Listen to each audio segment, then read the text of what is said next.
Manni maree waldaa amantoota wangeelaa Itoophiyaa tajaajiltoota poolisiin ajjabamanii fi zayitii gurguran akeekkachiise. Tajaajiltoota wangeelaati kan ofiin jedhan raajonni baay'een yeroo dhiyoo asitti tajaajilaaf gara magaalaa tokko yeroo seenan baandii orkeestiraa fi poolisoota meeshaa waraanaa hidhataniin marfamanii mul'achaa turanii jiru. Waggoota muraasaa as waldoota dhuunfaa banachuun kan tajaajilan sana cinatti ammoo mana buufata keessummaa qopheessuun yoo siree qabattan malee isiniif hin kadhannu yoo zayitii bitattan malee hin fayyitan jechuun barsiisa dhugaa wangeelaarraa maqeen deddeebi'aa kan jiran baay'ataa dhufanii jiru.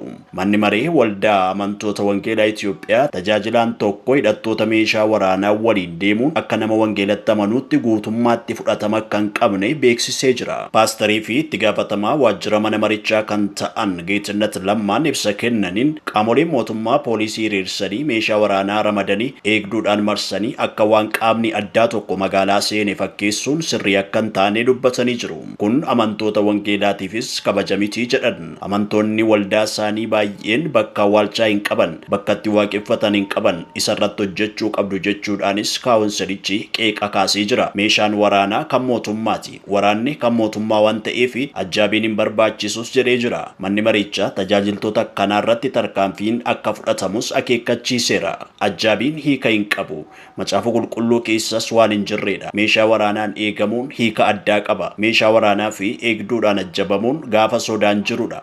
Gaafa maallaqa uummatarraa liqeeffatame namoota rakkoon irratti fidan ni jiraatu jedhee sodaatu poolisiidhaan eegama. Wangeela lallabuuf yoo ta'e eegduun isa hin barbaachisu jedha ibsi mana marichaadha. Tajaajiltoota gocha kanaa irra deddeebiidhaan hojjetanii fi akeekkachiisa barreeffamaaf qaamaan kenninee jirra. Yeroo dhiyootti tarkaanfii fudhannee ibsa ni kenninas jedhee jira. Akkasumas manni marichaa ibsa laateen gurgurtaa zayitii dhorkee jira. Namoonni zayitii gurguruu barbaadan mootummaarraa hayyama daldalaa baafachuudhaan suuqii banatanii zayitii isaanii gurguruu akka qabanis akeekkachiisee jira. Warri hayyama mana marichaatiin zayitii gurguran garuu kanarraa of qusachuu akka qaban ibsa isaa kanaan hubachiisee jira.